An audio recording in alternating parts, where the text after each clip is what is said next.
Hey guys, this is Toby Mathis with the Anderson podcast, and I have Frank Cottle with me today. Some of you guys might remember Frank from his previous podcast. We were talking about nonprofits. Frank has a very successful nonprofit as well, but we wanted to talk today about something that is actually going to be pretty, I don't know how to put it.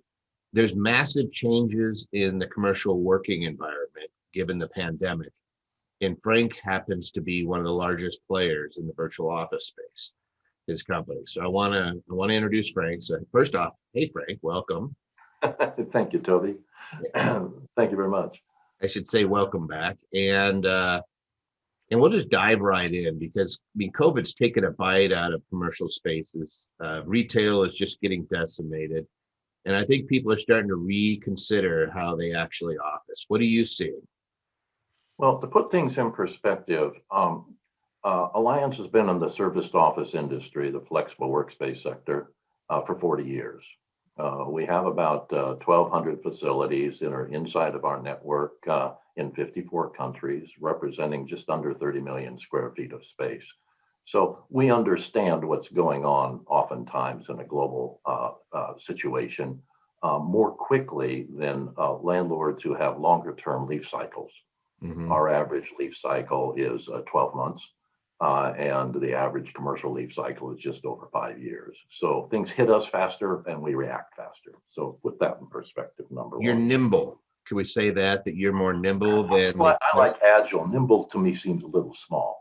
agile? There you go. But You're yes, like a big we one. are, and our clients are too. And our customer base represents everything from government through the global Fortune 1000 to legal, accounting, financial services professionals, startup companies, mid-sized branch offices, a lot of media and technology companies. We get to see a big cross section of business on a global basis.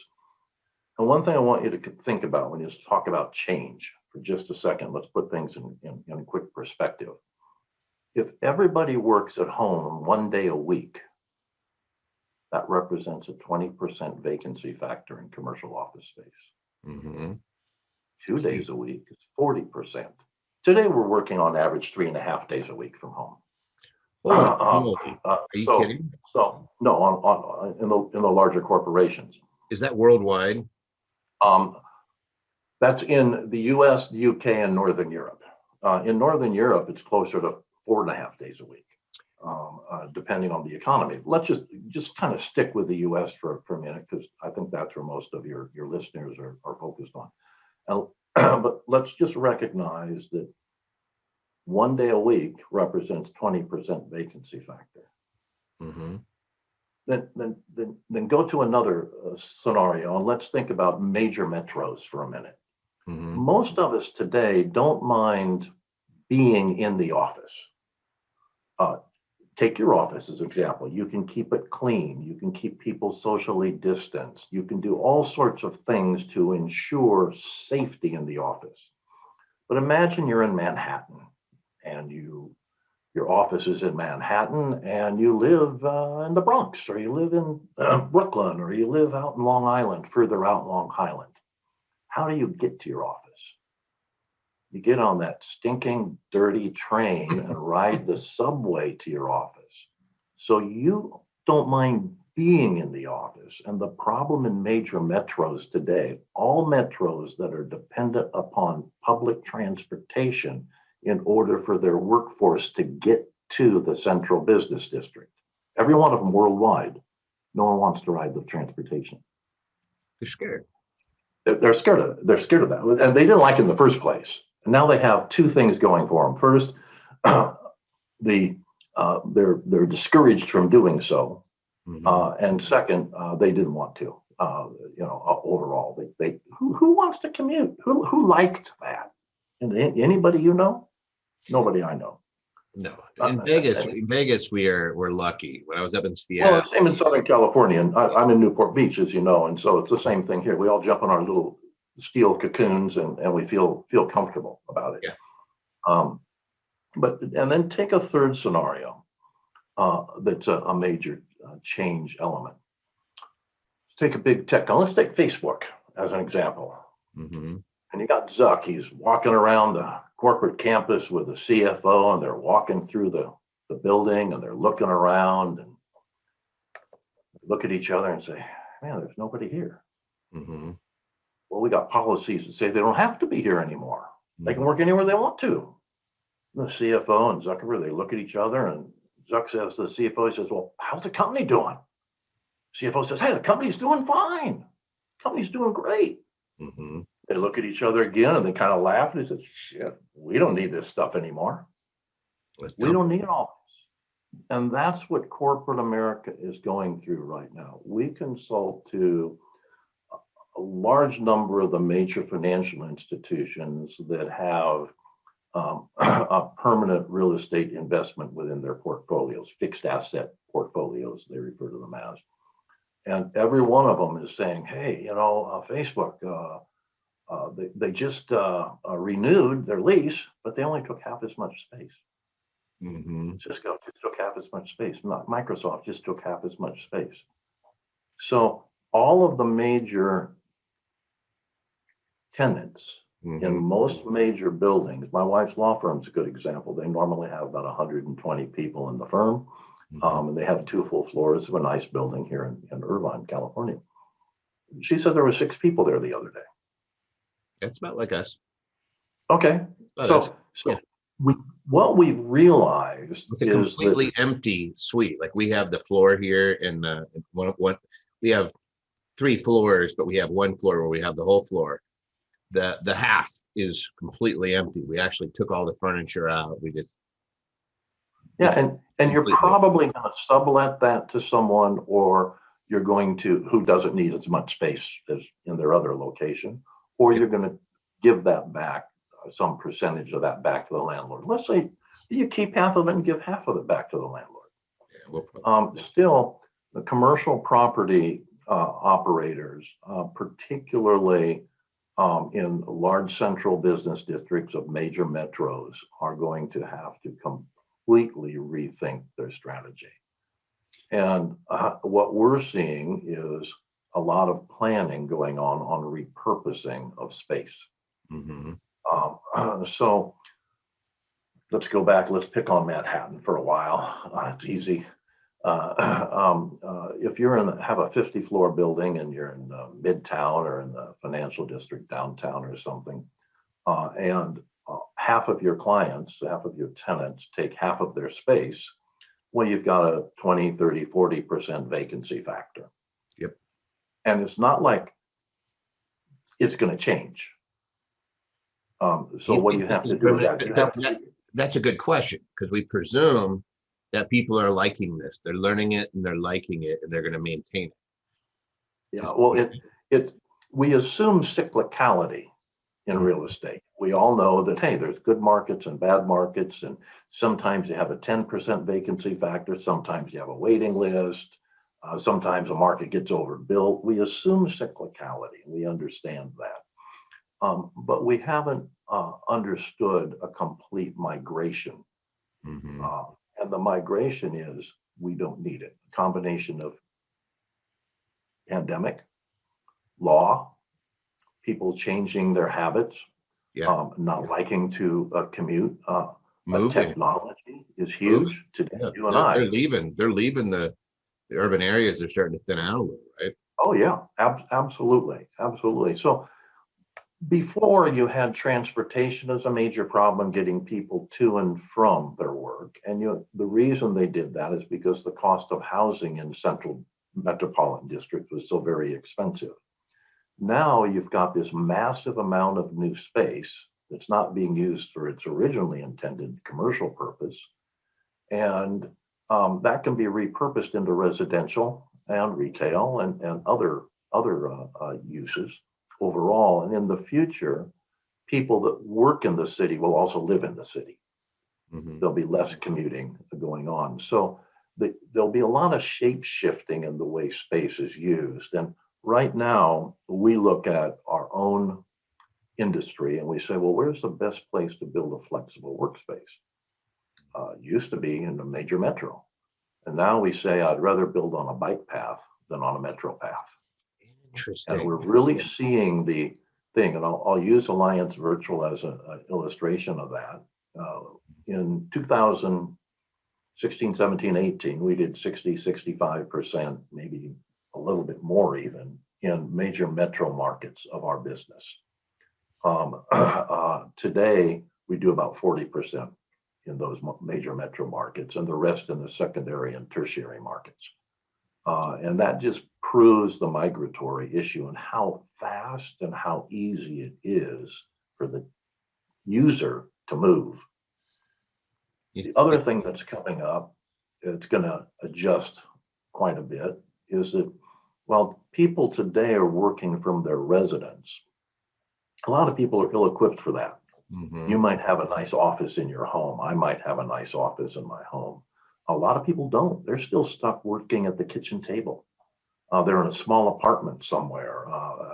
Kids are driving them crazy. The kids are home from school. There's all these things going on. So that person needs to get out of the house. Mhm. They don't want to get on the train.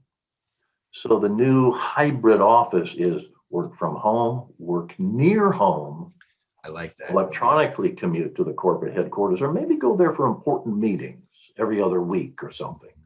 But it's the work near home environment that's building up. And so when you say, where's the trending? Well, the trend is to move to the secondary and tertiary markets. That's where we're going to see growth for all types of commercial real estate, number one. And the type of real estate it will be real estate that's capable of handling short-term tenants. So the classic executive suite, business center, serviced office center, co-working center, whatever label you want to put on the facilities that combine people, place, and technology into a single short-term service agreement as opposed to a long-term lease. Mhm. Facilities that have clerical, secretarial, administrative support, AV support, meeting rooms, conference rooms, all these things that are a mile from somebody's house. And a big illustration of that, bicycle sales in some markets are up as much as 500% in 2020. And so Right. people's ability to move within 1 to 3 miles of where they live without getting on public transportation and not necessarily needing to cold start a vehicle is going to be a huge driver for the way we'll see things in the future. And it's not the long future. This is like right now, this is happening. So there's so many things that you brought up. So let me unpack them a little bit, because I want to make this relevant to the folks that are, that are out there, that are investors and that are landlords. The first one was, you use a stat of 3.5 days right now that people are working from home per week. And that's assuming is that a 7-day work week, 5-day work week? Is that a percentage? 5 day. What was there's it before? 1.8 billion people in the workforce worldwide that are working permanently 2 or more days a week outside of their primary office space, according to the IDC. What was it before the pandemic? Do you know? It was about a half day. Half a day. So you're talking About a half about a 700% increase. Mm-hmm. Yeah, that's just to put it in perspective, because I didn't want there's going to be somebody out there that says, well, what if it was 3 before? Well, it's absolutely monstrous. Then that takes us to number 2, which is, in your line of work, the big boys are WeWork and Regus, right? Well, I like to think Alliance too. Yeah. But yeah, I'm just talking about like the big, the highest cap. Like, and I'm thinking of these guys as not being agile. I'm thinking of WeWork as planning to do face plants, because they were managing to lose money when commercial real estate was at a premium. Because I still remember negotiating my first lease, Frank, and it was brutal. And there's an entry level into getting into commercial space. They won't just lease it to anybody. And so there's a whole bunch of people that were forced to work from home or forced to bootstrap it, who now the world is changing for them to where they're going to be able to access good space in a different way. And that's where I'm kind of getting with this. No, that's absolute. I'll give you a good example of that. You mentioned Regus and WeWork, but Let's stick with Regis because they actually have, or IWG, International Workplace Group, which owns Regis. That's the parent company, Mhm. traded on the London Exchange, and they own a company called Spaces and a number of other companies within the industry on a Are they global going to basis. are they going to get crushed Oh, by this? absolutely. Their stock is up. The investment community in November, December, they just raised $1.6 billion for acquisition and growth. So they said that WeWork, on the other hand, is shrinking um, and having a variety, continue to have a variety of problems. But the market has said there was nothing wrong with the concept of WeWork as a product. The problem was its management and its business theories. It felt it convinced the investment community it was a technology company and could grow at any cost. The Mhm. reality is it's a property company, Mhm. and property companies are heavily requiring a massive amount of capital, and they don't scale on the same basis. Alliance is different in that Alliance is a technology company. We don't own any of our own facilities anymore. We look more like Expedia by comparison to the hotel or the airline industry Right. versus IWG or WeWork and others That's how I was as going we to. have in Las Vegas with Tony Hsieh as an example, or had. But use IWG as an example. Their growth has been solid, and they have what they call their Business World card, which Mhm. is a simple subscription card you can get. You can get it free if you're an Amex Platinum member, and it allows you the ability to walk into any facility, anytime, anywhere, make a reservation, or just walk in the front door and get a desk. Mhm. And there are any number of other freelance companies that have now built card systems, Get Croissant, Desk Pass, Colo, Mhm. et cetera, Alliance Access, where you can just buy a membership card and then get access to hundreds or even thousands of office facilities worldwide. Mhm. So this is a new transient structure. And so if you are, there's a nice little company called Upflex based in New York, that's a tech company. It actually sells hours of support to large corporate users. So Microsoft can say, hey, my sales department, I have 5,000 people in my sales department. I need them to move around to these 250 cities in 22 countries, Mhm. and they each need 10 hours a day of office time. Mhm. I can get one contract to supply that. The U.S. federal government right now has put out an RFP for 10,000 workstations in 33 markets in the United States, and Mhm. it's a beta test for another 50,000 workstation structure. So that's government, which is the slowest, awfulest, worstest structure you can imagine. But even government is looking at all of these solutions to get away from their fixed costs that are very inefficient. And fixed cost is the issue. The fixed cost, but and then also when you're going into the flexible space, because I still remember looking at you and I were talking a little before about Tony Hsieh and the downtown project. Tony Hsieh who recently passed, and one of the shared workspace groups here failed, but they were more of a collaboration space. It was wide open. But what I keep thinking of is people don't want to use somebody else's computer, right? So No, now, when I first started looking at it, they were talking about smaller computers. That was the big thing, is these thin computers. Chromebook, et cetera. Sure. Yeah. And now the portable computers are getting strong enough to where you can pretty much just carry your workstation and plug it into into some sort of system. Like if you use Surface, it's easy. If you use Macs, you're just going to go wireless. And then most things are cloud-based. So you can just bring your workstation with you. What other things do you need? You have a camera built in, you probably have a decent microphone, or you have a headset. Boom, you could work from anywhere, right?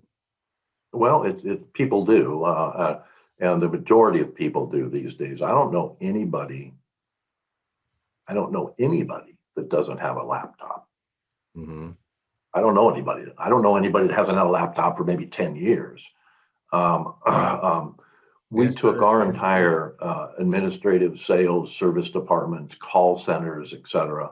We took everything remote in February ahead of the pandemic rush because we saw what was going on in Asia and Europe because of our own offices over there. We did it all in 48 hours, just moving the technology for, I mean, everything, call centers, everything.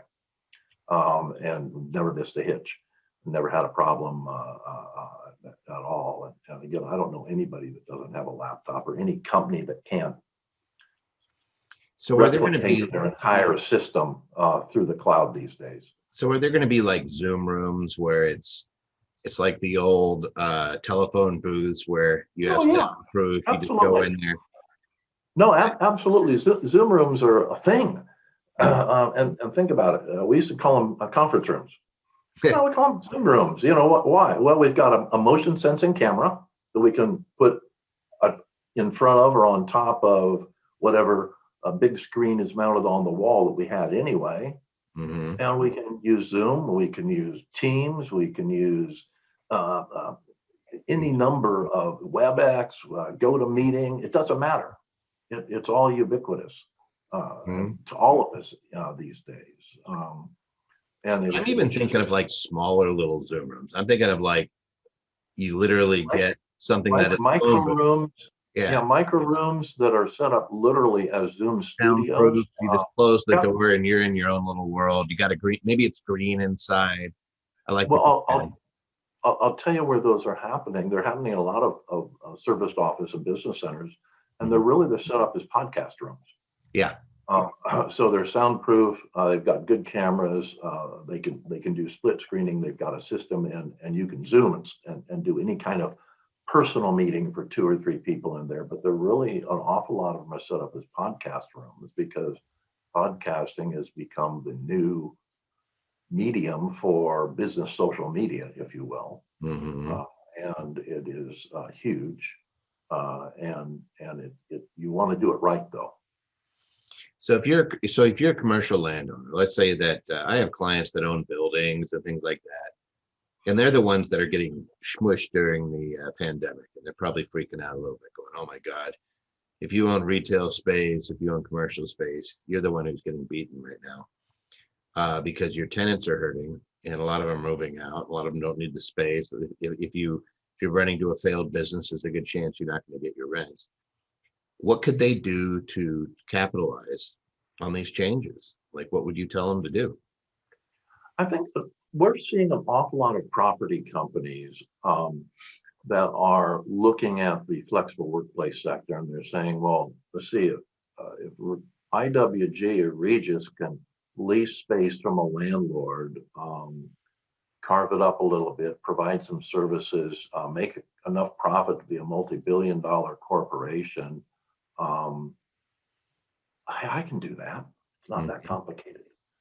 So it is more complicated than you think, of course, but a lot of property companies are creating joint venture partnerships with local business center, co-working center operations. A lot of them are entering that industry themselves if they have a portfolio of buildings that are well positioned.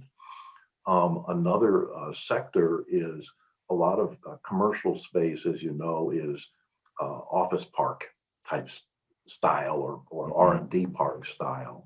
So makerspace, the shared space, there's a great model called FlexiZone based in the Netherlands, another one here called Cube in the US that are taking that type of space and repositioning it as flexible space, another one called BizSpace that's owned by IWG in the UK. It looks like an office park, but it's all shared workspace with common services and things of that nature. So the key for workspace of the future is to stop thinking of it as space and start thinking of it as a service.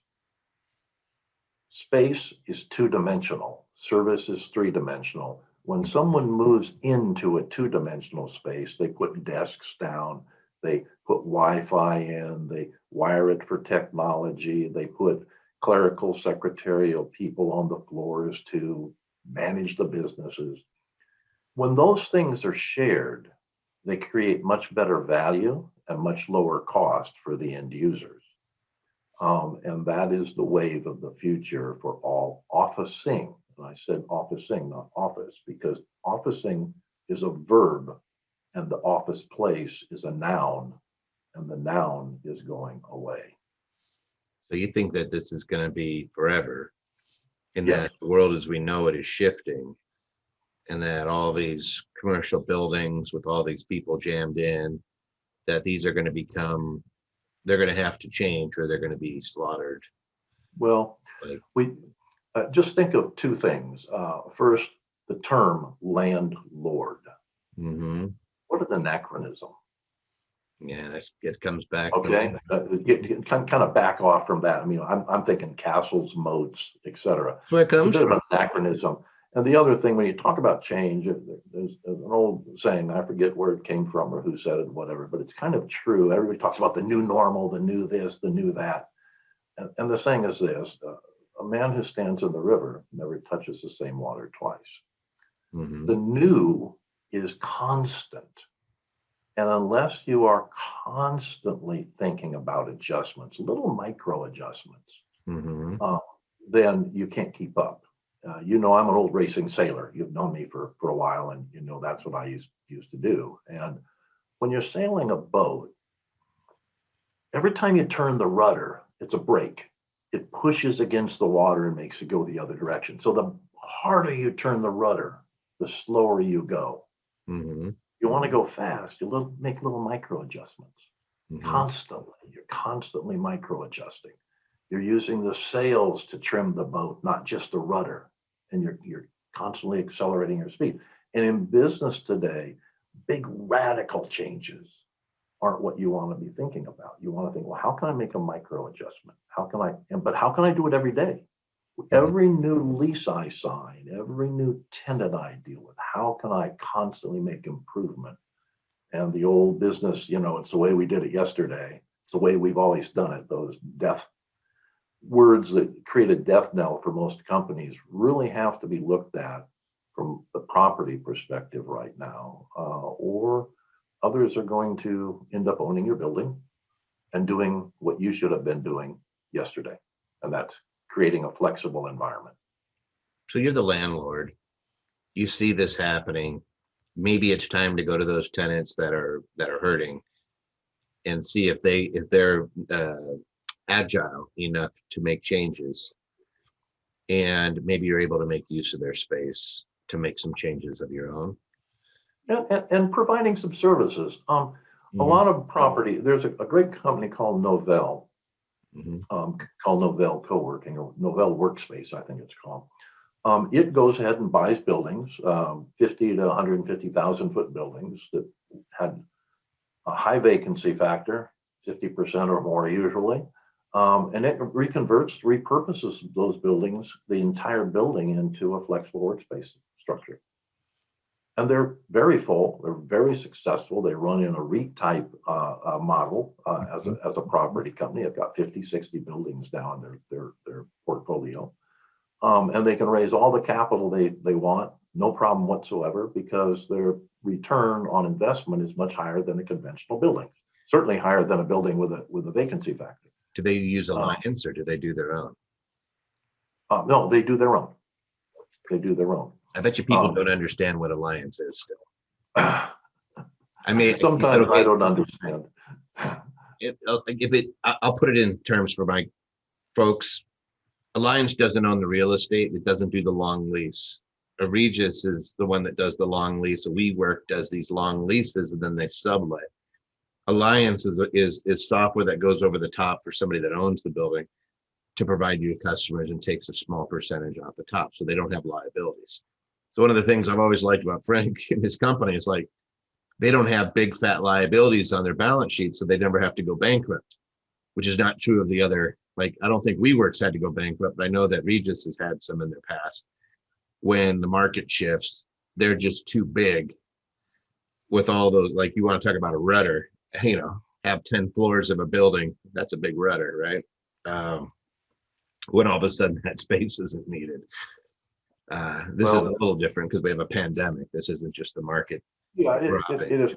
And the pandemic, there are going to be three layers of change as a result of the pandemic. And going back to your original question of people working from home, Mhm. government dictated during the initial phase of the pandemic and still has that you must work remotely and you cannot congregate in certain places. Mhm. It's the law now, like it or not, it's the law, and it's going to become even stronger in the very, very near future, at least for a while. As soon as the law or the government dictation of that activity goes away, 90, 180 days from now, the pandemic's going to be solved. Mhm. Okay. We have two things happening. We have a new administration that is going to claim it's solved no matter what, as any new administration would, by the way. We fixed this for you. And secondly, we have a vaccine. Okay. Whether the vaccine really does everything we hope it to, people are so tired of this thing. It's just going to, 180 days, there'll be an announcement. It's over. Everybody's back to doing whatever they think. As soon as that happens, now the onus for work at home, in essential workers, et cetera, falls on the companies individually. Microsoft has to have its policy. General Motors has to have its policy. Everybody's got to have their individual policy that they're corporately responsible for, because they can't say, well, the government made me do it. The government told me you have to work at home. So the workers are going to come back and say, well, I've been working at home for 6 months. How much of you're going to start paying me for the rent of my kitchen? Mhm. That's already happening. That happened in the old telecommuting days, and when the Clean Air Act was published in the late 80s and early 90s, and the corporations lost. Mhm. Okay. Oh, let's see. You let me go, and you haven't paid me rent for 3 years. I need that rent now. Hmm. Unsafe workplace. OSHA starts cramping down. Mhm. That laptop computer, well, it includes a printer and a scanner and maybe an imaging equipment. You can't write it off. And that's unsafe workplace because there's a 3-year-old child that's unsupervised. The weird thing So is, all these things will come up and cause even more change. I just wrote an article with American Express on some of these issues because it was a huge issue because they won't make you enforce OSHA for telecommuting clients right now or telecommuting employees. But the big issue is it used to be if you had an unreimbursed expense. So if the employer says you're allowed to work at home, that's one thing. Then your rights are out the door. But if the employer says you must work at home, then the question was, well, did I have to buy anything? You could put that back on the employer. Yep. But let's say Yep. they allow you to work at home. It used to be you could write it off on your Schedule A as a unreimbursed business, and they removed that unreimbursed Yep, business. you can't do that anymore. You can't do that anymore. So like you couldn't have been worse for the Tax Cut and Jobs Act. Like they didn't know a pandemic was coming, but they did make a situation where it couldn't be worse for the employee. If your employer isn't paying for those things, you're getting hosed. I would say that you turn back and say if it's a condition of my working, then I would want it. We provide it. Like we don't want them going out and buying their own stuff, partially because we want to make sure that the equipment is, good. Sometimes if you're shopping with your own dollars, you start getting cheaper stuff. It's like, no, we want good cameras. We want. Oh, yeah. No, the company will have to provide the complete remote workspace technology. Or number access one. to one, right? Is that where you're going with this? Access to it. And again, the model is happening is the company will say, no, you're right. You shouldn't work out of your kitchen. That's not good. We want you working. You can work 1 day a week if you like to, but 2 days a week, we want you in a business or a co-working center that's near your home, that you don't have a problem commuting to. And then every other week, we want you in the corporate headquarters for a company meeting or whatever. And we don't. That's the new hybrid model that we're seeing. and we don't have it yet, right? Maybe in some Oh, metro areas, but we don't have it yet, which is what, would you think that's what's coming? I think that's what's coming, and it's migrating that direction already. We're seeing that from the large corporates. Mhm. And as soon as government stops uh, determining the rules, says, okay, we're back to normal, whatever normal is. Well, it is, I hate the word new normal because every day changes and every day is new.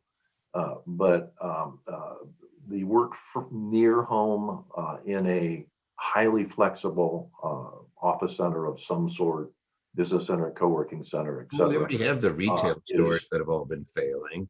You could just take some of those retail stores and say, hey, we're gonna make it into a Zoom room. well, redeveloping malls to include large childcare and common work areas is already been happening for the last 3-4 years.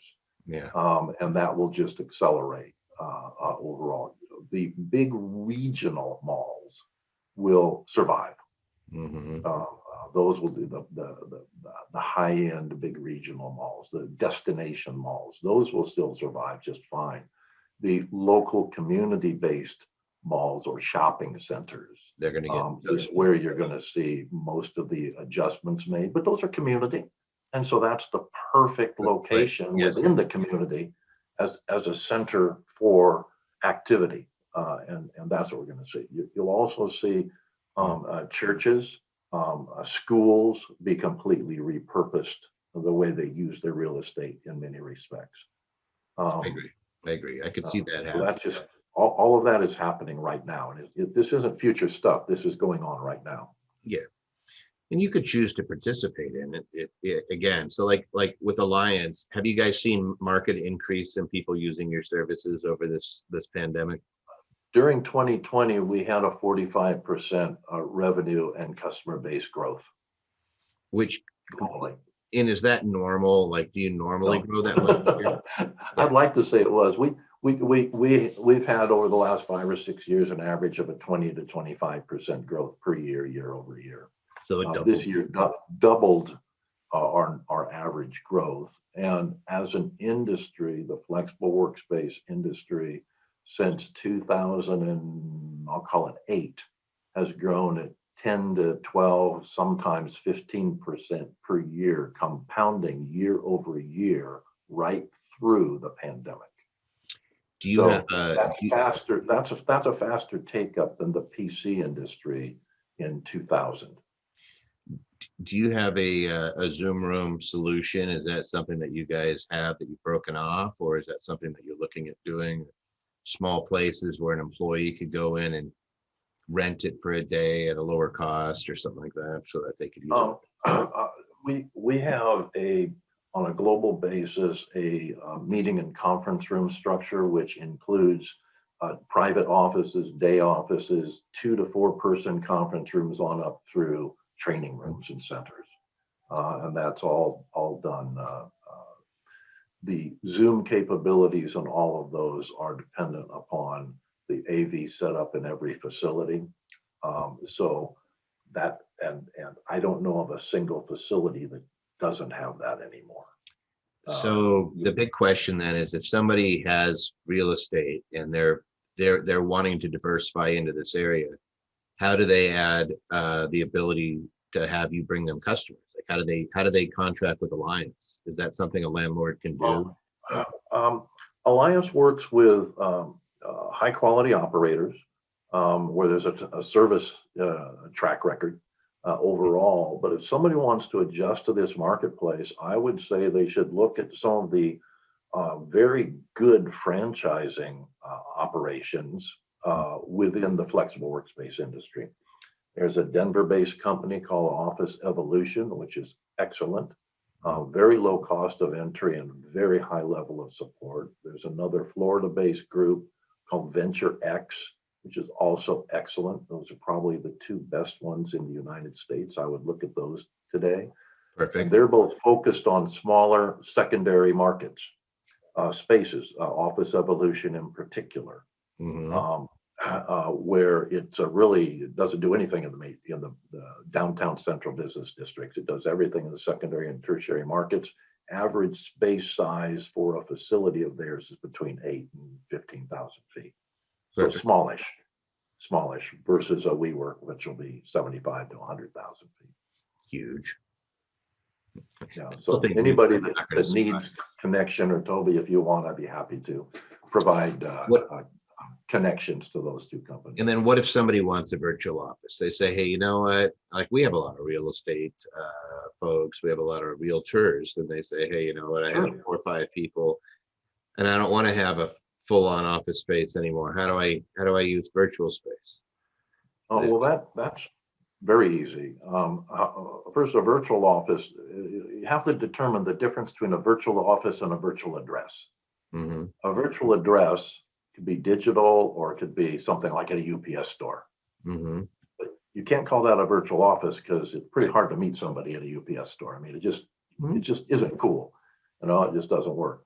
So a virtual office is what we provide in 4 and 5-star facilities all over the world. And it gives you the use of the commercial address for all mail and package handling, as well as access to meeting rooms, day offices, conference rooms, private offices on an as needed basis. And as needed is the key. You might say, hey, I need something 2 hours a day, 1 day a week. Mhm. Because you have to meet somebody, a certain thing you have to do then. You meet with your You team. never need to use more than you require. And it's all done on a month-to-month, 6 months, or 12-month basis. So you're never hooked into a long-term lease, which goes to your balance sheet. It's always just a monthly expense. So that works quite well. And we have tens of thousands and thousands of clients all over the world that What is it participate in cost? the program. If you don't mind me asking, A virtual office, depending upon the marketplace, remember, all markets are dictated by the cost of the dirt under the building. Mhm. So London is pretty expensive. Singapore is pretty expensive.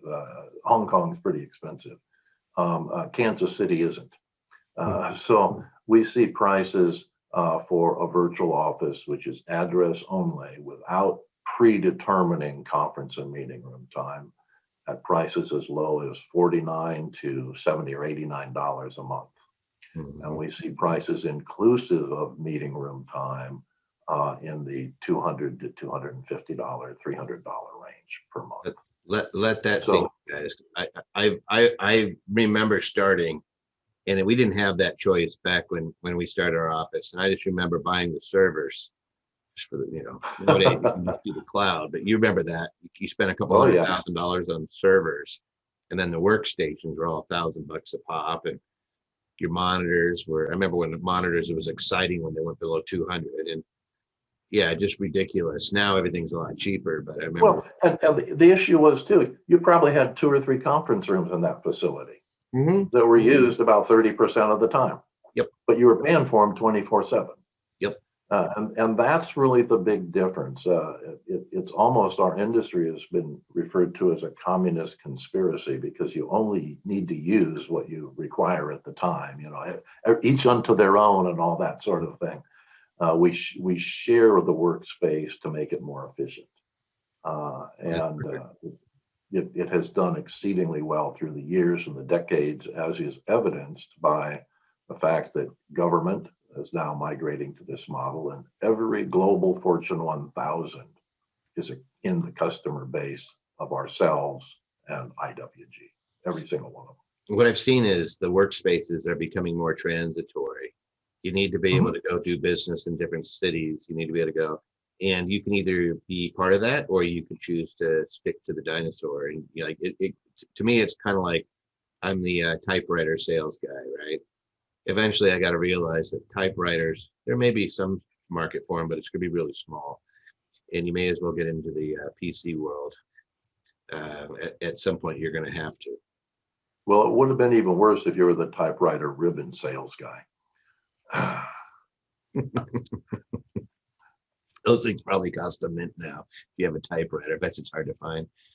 Nah, maybe you can just Google it and buy it on Amazon, right? No, but it does seem like the world's changed up. And I just remember 10 years ago when we were doing the downtown projects, working with those folks. It was so novel, and they built the innovation center here, which is out by Switch, one of the big hubs here in Nevada, one of the data hubs, one of the fastest internet on the planet, close to. And they have this center that was made towards incubator, where all these small businesses would get together and work together. And you're seeing it completely turn on its ear a little bit. And it's really not the collaboration, it's the expediency of being able to go in there, and the convenience of being able to go in there and use space, like you said, as needed, as opposed to buying the space and having it available 24/7, when in all reality, you only need it 3 hours a week. Well, and that's it. You should buy only what you need. And define our industry a little bit, Toby. As I said earlier, our industry combines people, place, and technology into a single bundled product, which is delivered with a highly flexible service agreement. Mm-hmm. Within our industry, you've referenced a couple of things. There are different brands or models.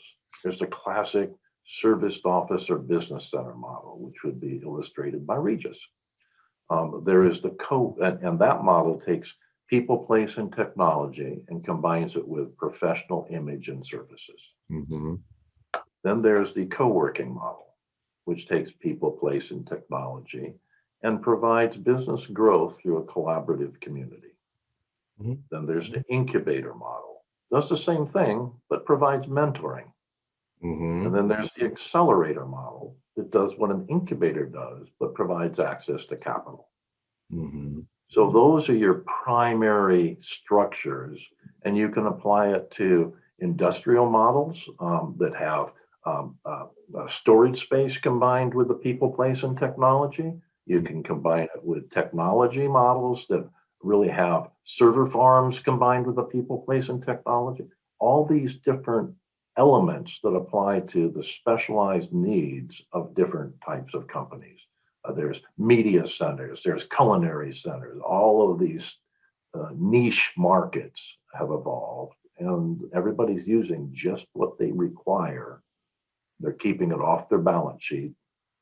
And you just imagine if you're Cisco and you can take 10 million feet of 10-year lease space off your balance sheet. Yeah. What does that do to your capacity to improve your stock value and raise capital for future growth?